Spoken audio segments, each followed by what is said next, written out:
Right now, the Packers own the NFC's top seed. Highlights from their regular season finale in Chicago and a look ahead to the playoffs. And Wisconsin Senator Ron Johnson says he will object to the Electoral College results this week, while a political expert says it won't work.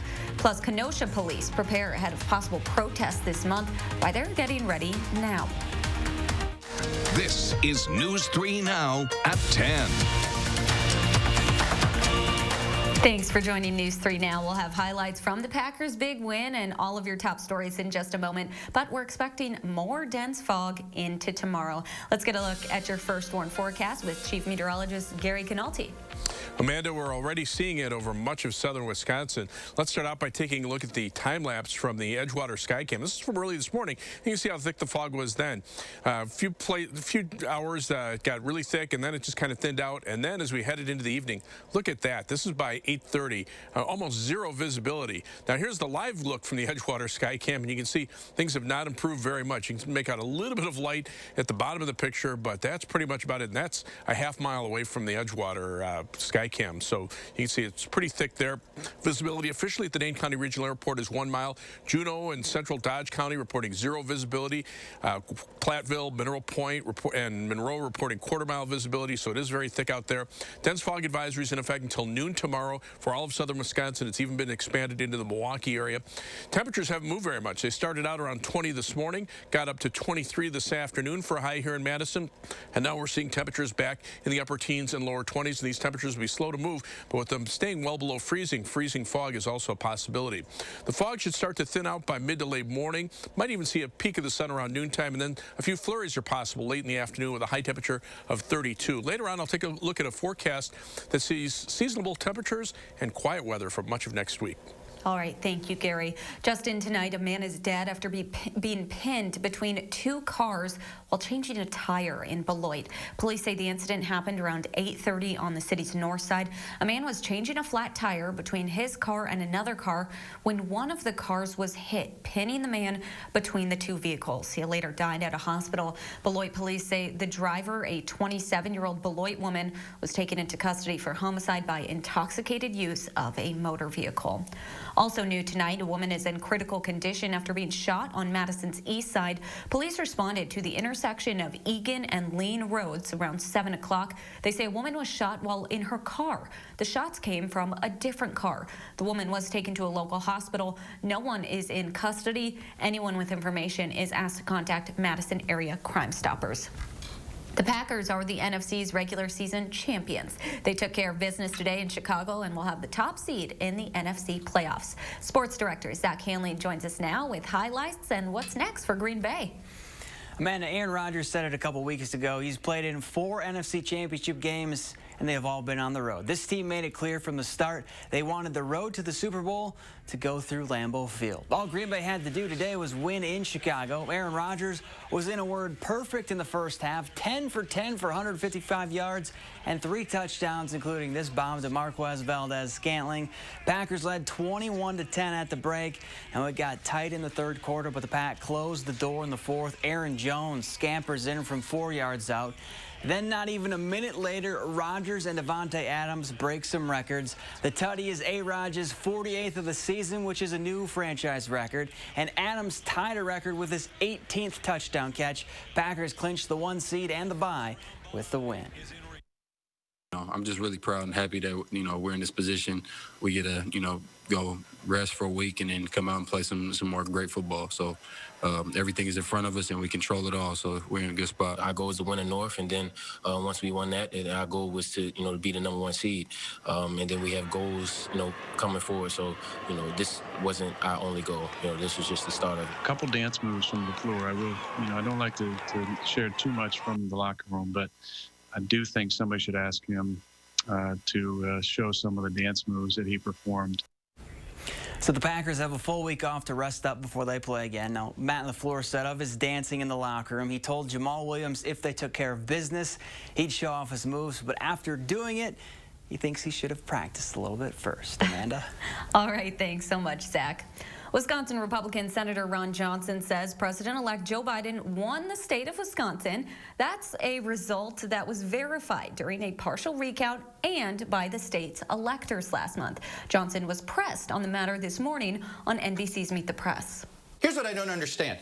You understand how our government was set up. The reason we have a judiciary is because partisans like yourself weren't going to be trusted by the public to decide who won or lost an election. Let me ask you this. Who carried the state of Wisconsin? Well, Vice President Biden has won by 20,000 votes. While Senator Johnson says he recognizes President-elect Biden's win in the Badger State, he doesn't plan on accepting the Electoral College results this week. Johnson is one of a dozen Republican senators who say they plan on rejecting the Electoral College results during a joint session of Congress on Wednesday. Gabriela Becerra spoke with a UW political expert who says this likely won't affect the process. It's going to be mostly a position-taking exercise for these Republican senators. Expected objections to the final tally of Electoral College votes has Director of UW-Madison's Election Research Center, Barry Burden, thinking it might be a long night for Congress and the Vice President on Wednesday. That objection could trigger a process that either slows down or really complicates declaring Joe Biden the victor in the election. Senators are asking for a 10-day audit of the results prior to the count, but Burden says there isn't even enough time, let alone information, to make that happen. It doesn't name any specific problems that happened in states. It simply refers to allegations. Senator Ron Johnson attempted to name what some of those allegations are on Meet the Press this morning, but was cut off by moderator Chuck Todd for a lack of factual evidence. I'm trying to be transparent. You know, one of the things we found out in our hearing is, the basic allegations kind of fall into three categories. I would say the first is the either violation of or lax enforcement of election law.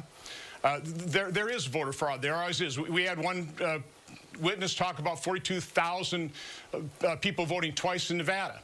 The other issue just really because is you the have fact somebody that the courts, say it didn't make it true. Easy. Although Burden says he's surprised to see these steps taken months after the election, he says it's predictable that Johnson is taking part. This is now a sort of passion of Ron Johnson's, I think. It's something that he really seems to believe and has devoted an awful lot of time to. While objections aren't unheard of, Burden says it's not common to see an event like this unfold. Suddenly this year, there are a massive number of them. It looks like maybe a quarter of Republicans in Congress will be objecting, maybe more than that in the House. So this is a different kind of environment than we've seen in recent years. I'm Gabriela Becerra, News 3 Now. The Biden team says the president-elect will still be inaugurated at the end of the month. President Trump is under fire tonight after being caught on audio tape pressuring the Georgia Secretary of State to change the election outcome there. The Washington Post broke the story today about yesterday's one-hour call. Here's a portion of that conversation. So, look, all I want to do is this. I just want to find 11,780 votes, which is one more than we have, because we won the state. So tell me, Brad, what are we going to do? We won the election, and it's not fair to take it away from us like this, and it's going to be very costly in many ways. The president tweeted this morning that he had called the Secretary of State, Brad Raffensperger, yesterday to talk about voter fraud in Georgia. Joe Biden's win in the Peach State was verified in 3 different recounts. Ex-House Speaker Paul Ryan says efforts to overturn election results by the president and Republican senators need to stop. In a statement today, Ryan said attempts to reject the votes of the Electoral College and sow doubt in Biden's win strike at the foundation of our republic. He went on to say if states wish to reform how they conduct future elections, that's their prerogative. But Biden's victory is, quote, entirely legitimate. Nancy Pelosi secured enough votes today to return as Speaker of the House for the next session of Congress. Pelosi is entering her 4th non-consecutive term to lead the House of Representatives. After Republican gains in the House during the last election, today's vote was closer than when she was chosen in 2019. The San Francisco Democrat ran unopposed.